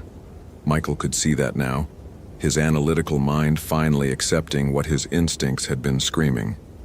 The cedar was too large, too old, its trunk easily 20 feet in diameter. Trees this size didn't exist in this part of the Olympic Peninsula. The bark showed growth patterns that belonged to something that had been alive for millennia, not centuries. And carved into that ancient bark, far above where any human could reach, symbols covered the entire trunk. Not carved, grown into the wood, as if the tree itself was part of whatever entity claimed this territory. A sound echoed through the forest, low and resonant like a horn blown in a deep cave. Michael felt it in his chest, a vibration that seemed to come from the earth itself. The sound spoke of vast age, of patient malevolence, of something that had been waiting in these woods since long before humans first set foot in the New World. Michael's radio crackled again. "It's not human," Sarah's voice whispered through the static. "It's old, so old, and it's coming for you now." Michael spun around, but the forest had changed again. The bone shrine was gone. The ancient cedar stood alone in a perfectly normal clearing, just another tree in an endless wilderness. But the symbols remained burned into its bark, and the feeling of being watched had intensified until it was almost unbearable. His GPS showed he was moving, though his feet remained planted. According to the device, he was traveling in impossible directions at inhuman speeds. His compass spun wildly. His radio hissed with voices that spoke in languages that predated human speech. Michael forced himself to think methodically. Evidence, logic, rational explanation. But every piece of evidence pointed to something that couldn't exist. Something that used the forest itself as an extension of its body, that could manipulate space and perception, that had been hunting in these woods for centuries or longer. Behind him, branches snapped in sequence, moving closer. Something large was approaching through the underbrush, taking its time, confident in its domain. Michael turned toward the sound and saw the trees themselves bending aside to create a path for whatever was coming. The footprints he'd been following weren't tracks left by whatever took Sarah. They were bait, a trail designed to lead him exactly where it wanted him. And now, like every human before him, Michael Chen was exactly where he was supposed to be. The trees whispered his name. If this story is giving you chills, follow for more quality terror. Could you survive in Michael's place? Michael tried to run, but the forest wouldn't let him. Each step he took seemed to cover less ground, the trees growing denser around him, their branches reaching out like grasping fingers. His rational mind cataloged the impossibilities. Trees don't move, forests don't actively hunt, ancient entities don't exist. But his body knew better. His body understood that he was prey in a hunting ground that operated by rules older than human civilization. The thing approaching through the trees had stopped moving, but Michael could feel its presence growing stronger. Not closer, stronger, as if it was drawing power from the forest itself, becoming more real, more present in this world. The symbols on the trees began to glow with a sick green light that hurt to look at. Michael's radio erupted with voices. Sarah's screams mixed with dozens of others, all the people who had disappeared in these woods over the decades. They weren't calling for help anymore. They were calling him to join them. The ancient guardian of this place had marked new territory, and Michael Chen, with all his analysis and logic and 15 years of investigative experience, finally understood that some patterns couldn't be solved, only survived. But as the forest closed around him and something vast and patient emerged from the spaces between the trees, he realized that survival had never been an option. The trees whispered his name again, and this time, they whispered it like a welcome. Hope you felt genuine chills. If you appreciate real horror, consider following. What moments scared you the most?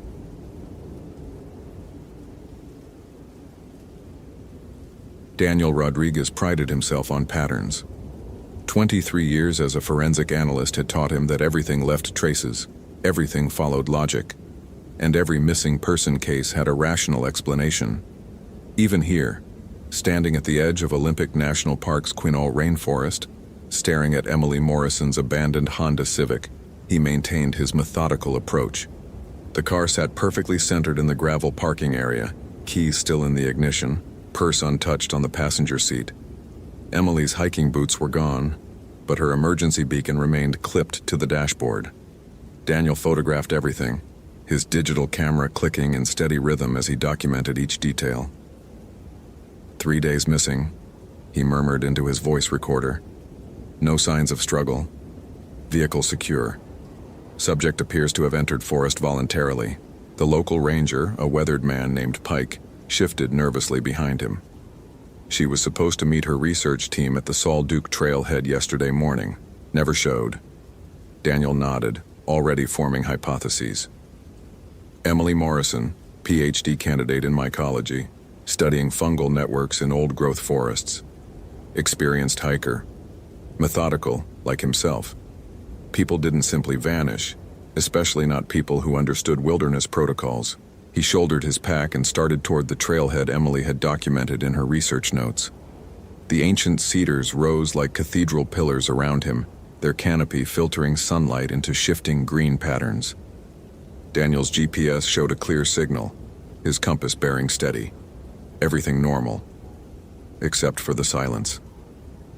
30 minutes in, Daniel realized he hadn't heard a single bird call. No squirrel chatter, no insect buzz, just his footsteps on the moss-covered trail and the whisper of wind through Douglas fir needles. He paused, checking his equipment. GPS signal strong, radio crackling with static but functional.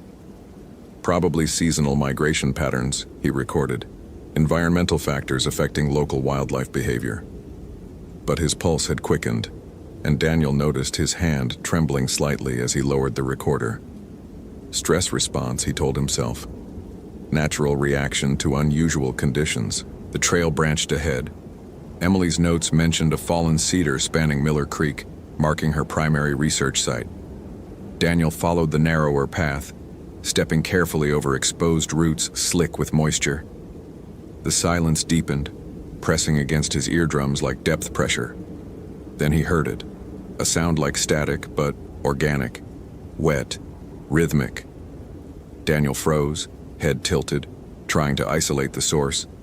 It seemed to come from everywhere and nowhere, as if the forest itself was breathing. He fumbled for his sound meter, needing objective data, concrete measurements. The needle barely registered above ambient levels. Audio anomaly detected, he whispered into his recorder, voice steadier than he felt. Possibly water flow over irregular surfaces or... The static stopped. In the sudden quiet, Daniel heard his own heartbeat, uncomfortably loud. Sweat had beaded on his forehead despite the cool temperature. He wiped it away, noting the salt taste when he unconsciously licked his lips. Dehydration could cause auditory hallucinations. He drank from his water bottle, hands shaking just enough to make the liquid slosh. When had he started shaking? The fallen cedar came into view, a massive trunk bridging the creek exactly as Emily had described. Daniel approached carefully, scanning for signs of passage. Fresh scuff marks on the bark, a partial boot print in the mud below. Emily had been here. Daniel crossed the makeshift bridge, feeling the ancient wood flex under his weight. On the far side, Emily's research site spread out in a small clearing. Sample containers sat in neat rows, half filled with soil specimens. Her field notebook lay open to a page covered in detailed sketches of fungal structures. But the drawings looked wrong. Daniel picked up the notebook, adjusting his glasses. Emily's normally precise illustrations had become increasingly erratic across the pages. Early entries showed clean scientific diagrams with careful measurements, but as he flipped forward, the drawings grew distorted. Fungal networks twisted into maze-like patterns that hurt to follow. The final sketch showed something that might have been a spore cluster, but the proportions were impossible, the geometry non-Euclidean. His vision blurred looking at it. Daniel blinked hard, refocusing. The headache that had been building behind his eyes sharpened. He photographed each page, but through the camera viewfinder, the drawings seemed to shift when he wasn't looking directly at them. Fatigue-induced visual distortion, he recorded, voice tight. Subject's final notes show signs of stress, or illness. But Emily's handwriting in the text portions remained steady, clinical. Her observations about soil composition, moisture levels, temperature gradients, all perfectly rational right up to the final entry. The network is listening, growing, learning. I can feel it in my thoughts now, showing me new connections, new possibilities. So beautiful, so vast. I understand why the animals left. Daniel's hands began to shake in earnest. He set down the notebook and pulled out his radio, needing contact with the outside world. Static filled the channel, but underneath the white noise he heard something else. A pattern in the interference, like Morse code but organic, pulsing, like a heartbeat. Daniel turned the volume down, but the sound continued in his head, rhythmic, insistent. He realized he was swaying slightly, unconsciously matching the rhythm. When he caught himself, a wave of nausea rolled through his stomach. "Base camp, this is Rodriguez," he spoke into the radio. "Requesting immediate backup at Miller Creek Research Site. Possible environmental hazard." Only static answered. The pulsing in his head grew stronger, and Daniel noticed his peripheral vision flickering, dark shapes that disappeared when he turned to look directly. He stumbled backward, trying to reach the creek, needing the familiar sound of running water to anchor his senses. But his foot caught on something. Daniel looked down to see a root, except roots didn't pulse with veins of phosphorescent light. The entire forest floor writhed with a network of glowing filaments, connecting every tree, every fallen log, every living thing, including the spot where he stood. He tried to step away, but the network had already grown through his boot soles, tiny tendrils working between the leather fibers, finding the warmth of his feet. Daniel screamed and yanked his leg free, but he could feel the microscopic thread still clinging to his skin, burrowing deeper.